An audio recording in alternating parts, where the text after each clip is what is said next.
Hi guys, I am back with another video for you today about making change and really about this issue that comes up time and time again that people are afraid of making change. And I totally get that. I've absolutely been there.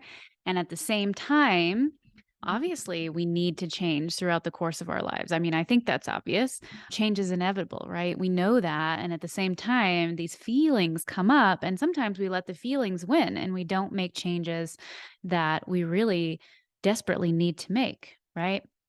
Whether that be leaving an abusive relationship because of the fear of the unknown or the fear of not being quite as secure financially, or being alone or having to date again, right? Or even the fear of trying something totally new because a lot of people are afraid of failing, right? So oftentimes what we are afraid to change in our life also reveals other fears that we have that are more specific, actually. We're more afraid of financial change than we are of changing our personality and our diets and what our clothes look like. That might be one person. Another person may be petrified of changing their diet because they had an eating disorder a long time ago in the past. But they're like, yeah, cool, I'll change jobs. No big deal. I'm excited to change jobs. So if you're hitting that wall and you know that something's got to change because you're in a really dysfunctional or uncomfortable situation, then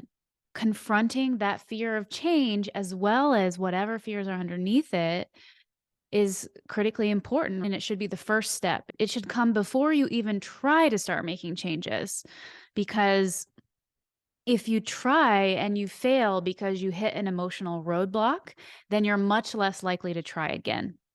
Because for most of us, when we feel like we tried and failed, that is a very uncomfortable emotion to deal with. Many people have very strong emotions about failing.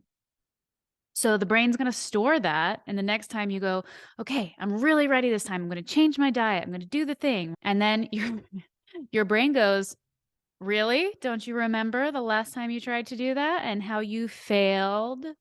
Right? And then it'll bring with it all that emotion that you feel about the fear about failing, right? Whether it's fear or it's disappointment in yourself or it's depression or it's overwhelm or whatever else, right? And that is your brain's way of saying, from our efforts in the past to try to change our diet, it doesn't feel safe because we had a negative emotional experience with that before. So we're going to reproduce that negative emotional experience for you now to deter you from even trying.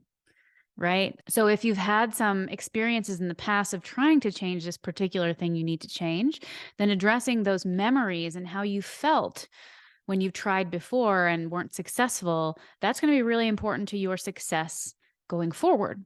You need to teach your brain that making that particular change is actually safe, and that making change in general is safe, right? Because it is kind of a natural instinct for most of us to fear change because what we're really fearing is the unknown, right? The brain, the subconscious, wants to keep everything the same because it thinks if it's the same, then you're going to survive because you've survived up until this point, right? So whatever you've been comfortable with or living with, the brain goes, oh, yep, this is normal and you've stayed alive. So we want to keep doing this. Even if it's causing you immense emotional pain, your brain still might be, no, we prefer this to the unknown. So we're going to try to do everything we can to make you not change. But you have a relationship with your subconscious. And if you learn how it works and you learn how to work with it, then you can change these subconscious responses to the fear of change and the fear of specific types of change, the fear of failure, whatever it is. And so I would suggest to you that if you're needing to make some big changes in your life, that you find some neural retraining tools that actually allow you to address that issue specifically, right? A lot of neural retraining processes out there are just about practicing feeling the way you want to feel, right? As I talk about a lot on my channel, that's the slow road. And it doesn't always change super specific stuff that you want to change. So, the way to actually change very specific things that you want to work on is you have to actually activate those and then add new data to those neural networks. So, this is what you do with this, right? You activate this fear of change, this fear of the unknown, this fear of failure, whatever it is that you're dealing with. And you usually activate that by thinking about making the change, right? Think about making that diet change. Notice what happens in your body. Notice what happens in your brain. What kind of thoughts happen? What kind of images come in? Do you hear a voice in your head that laughs at you and says, you can't do that? Right? A lot of different things could happen depending on the person, but you want to take a moment to notice all the things that are happening inside you. And if what comes up is really uncomfortable, then you know you've hit the jackpot. And now that neural network is open, so to speak, or unlocked, and you can now add data of safety. And as I've talked about in these a bunch of times before, adding data of safety can be done in a lot of different ways.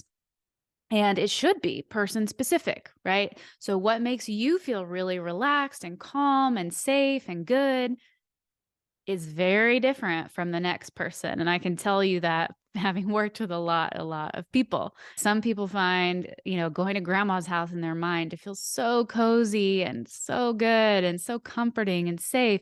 Other people, that brings back trauma reactions, right? So, you've gotta use something that you can access for yourself that makes you feel that way. So, whether that's cuddling with your favorite pet or with your partner, it's floating down a river in your tube on a beautiful day, or it's sitting in the woods listening to the birds sing, or it's a specific sensation in your body, right? If you do a certain yoga pose or you do a vagus nerve resetting exercise, you feel so relaxed and good, right? There are many ways to access this. So think about that.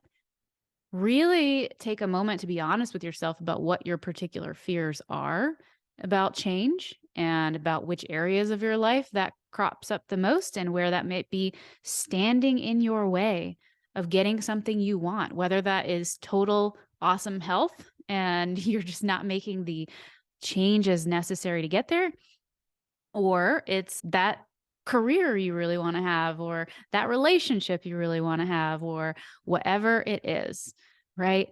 You're the only one who can change that internal programming to free yourself, to have what you want. All right. I hope that inspired some of you out there to do this work, to free yourself, and to go after what you want and not let anything stand in your way, including your own brain. Thanks for listening, guys. I'll see you again soon.